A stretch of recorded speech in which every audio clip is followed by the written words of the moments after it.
Alright, so the next 3 episodes of The Legend of Vox Machina are dropping, and it is time for this noob to the show to dive in.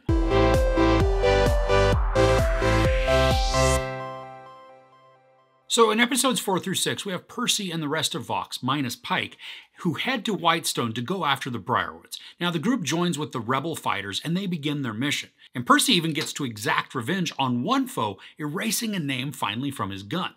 Now in episodes 7, 8, and 9, we watch the team continue to battle and work to defeat the Briarwoods. The show continues with this extreme violence, which I think is exciting, and I love how it doesn't shy away from the gory battle.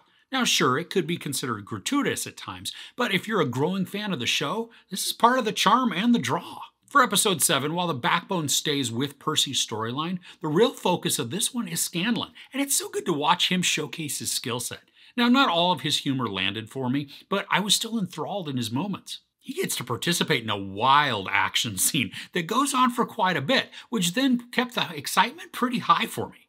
There were also some moments of peril, and because I haven't followed Critical Role and this entire whole just storyline, I didn't know whether or not everyone is going to survive. But with saying that, there is some plot protection to allow our characters to get out of circumstances, especially when up against a formidable enemy who is normally ruthless. Now, this didn't necessarily bother me, but it does make me think that maybe some scenes may not actually be as perilous as they appear when it comes to our main characters. But I could be wrong as the whole series plays out. I mean, I'm not sure who's going to survive fully intact, or if some are going to come away pretty battered and bruised, and perhaps even missing parts of their bodies. There are also some shocking moments that work to engage certain characters even more than they already were.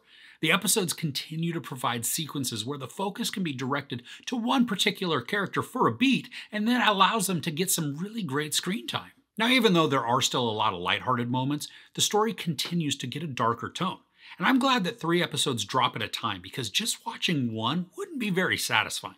I mean, there is enough in each episode to progress the story forward, but with 3, we just get a more rich story arc, making it feel like each of the trio of episodes is really just one long episode.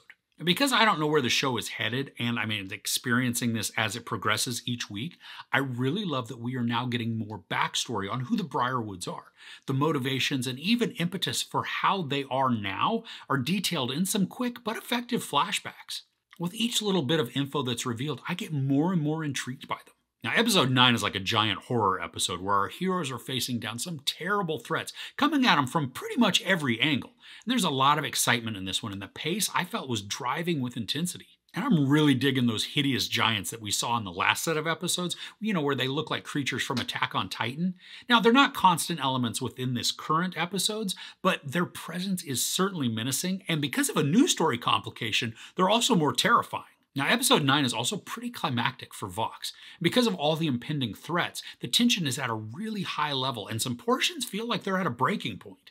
There's a moment during the climax where everything seems like a loss, and then a moment comes that is pretty obvious, but it's still welcome nonetheless. It didn't bother me about the predictability in this, because it was still a great hero moment, and it also shows some character redemption, which I had been hoping for. And I say obvious just because of the buildup of the scene and then some visuals that begin to appear. It feels like we're waiting for something big to happen, and it could only really come from one spot, but it's gratifying and rewarding when it does actually materialize.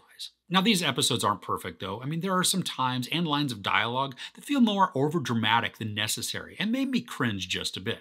It's not a constant issue, so it can be overlooked, but there are points where it was noticeable to me. I'm still absolutely loving the animation. I know there hasn't really been anything that's groundbreaking in this, but it's still immersive and beautiful.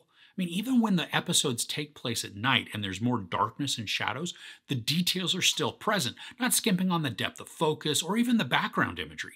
And then the infusion of bright colors within the darkness add a lot of visual excitement. Okay, good gravy. The way that episode 9 ends had me on the edge of my seat. And while I think I know what is going on, it was abrupt and then incredibly tense. The emotions are running really high, and then boom, the screen goes to black and then the credits roll. That's so rude. Because I just wanted the payoff, but that cliffhanger has me anticipating the final 3 episodes in this season all the more. The show continues to go by really quickly, and I have yet to feel the time as I watch. I would like to spend some more time on certain characters and get even more backstory, but I know that because this world is so rich and the stories are so wide and complex, we'll get more and more as episodes progress. So these most recent 3 episodes pack in a lot of thrills with some wonderful, intense action. The animation continues to be stunning, but what really makes this is the building story and the excellent voice cast.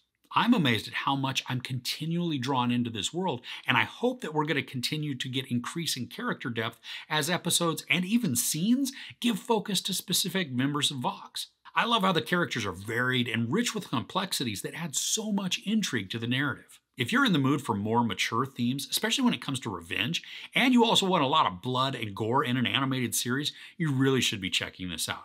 There are 9 episodes waiting for you to binge, with the final 3 in this season coming very shortly. For these 3 episodes, there's no sex or nudity, but there is a ton of profanity and even more violence. I am blown away each week, and I'm having so much fun with this show. I give episodes 7 through 9 of The Legend of Vox Machina 4.5 out of 5 couches. So what's been your favorite episode so far?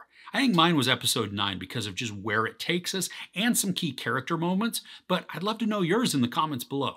If you enjoyed this review, please give it a like. Also, don't forget to share and subscribe.